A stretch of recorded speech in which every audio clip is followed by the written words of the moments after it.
রান্নার খাবারের আয়োজন নিয়ে আজকে চলে আসলাম আপনাদের মাঝে। হ্যালো, আসসালামু আলাইকুম সবাইকে। কেমন আছেন আপনারা সবাই? আজকে দেখেই বুঝতে পারছেন এখানে আমি আজকে কাচকি মাছ নিয়েছি আর এই মাছটা আজকে মাখিয়ে রান্না করব। এটা আমার খুবই পছন্দের একটা মাছ। ছোট মাছের মধ্যে কাচকি মাছ এমন মনে হয় খুব কম মানুষ আছে যারা পছন্দ করে না। আমার কিন্তু খুবই পছন্দের।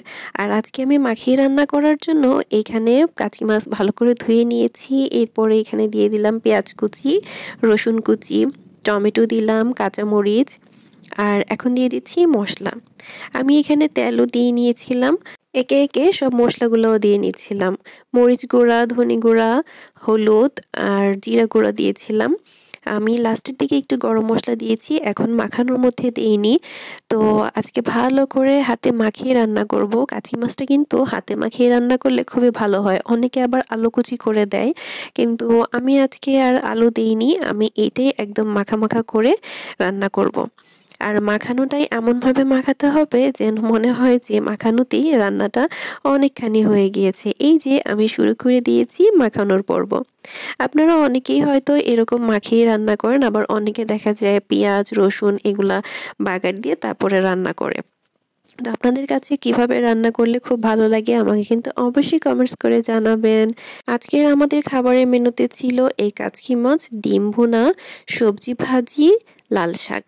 আর এই আইটেমগুলো সবগুলাই ছিল আমার খুবই পছন্দের। আর এই যে কাচকি মাছটা কিন্তু আমি বসিয়ে দিয়েছি, আর এখন এটার মধ্যে দু একটা তেজপাতাও দিয়েছি। আমি কিন্তু এটাতে আম্মুর থেকে শিখেছিলাম, তেজপাতা দিত খুব ভালো লাগতো। আর এই দিকে আমি কিন্তু ডিম ভুনাটা বসিয়ে দিয়েছি। প্রথমে আগে পেঁয়াজটা ভেজে এখানে আমি পেঁয়াজগুলি দিয়েছি আর সাথে মশলাগুলো দিয়ে নেড়েচেড়ে নিলাম। আর এই দিকে আমার কাচকি মাছ কিন্তু অনেকটাই হয়ে এসেছে, পানিটাও অনেকটা শুকিয়ে এসেছে। তো এর মধ্যে আমি এখন ধনেপাতা কুচি দিয়ে দিলাম। ধনেপাতা দিলে কিন্তু আমার কাছে সবসময় অনেক ভালো লাগে। আর এদিকে কিন্তু আমি ডিমগুলো আগে থেকে সিদ্ধ করে ভেজে নিয়েছিলাম, ওটার কোনো ক্লিপ নেইনি। তো এ পর্যায়ে যখন একদম মাখো মাখো হয়ে গেল ঝোলটা, তখন আমি এখানে ডিম দিয়ে দিলাম। আমি একদম মাখো মাখো করব, মানে ওরকম কোনো ঝোল রাখবো না। আমার কাছে ভুনা জাতীয় খাবারগুলো একদম শুকনা শুকনা করলে অনেক ভালো লাগে। আর এখানে এ পর্যায়ে দিয়ে দিলাম ধনেপাতা, আবার সেই ধনেপাতা। এদিকে কিন্তু সবজি ভাজিটাও আমি করে নিচ্ছিলাম রসুন দিয়ে।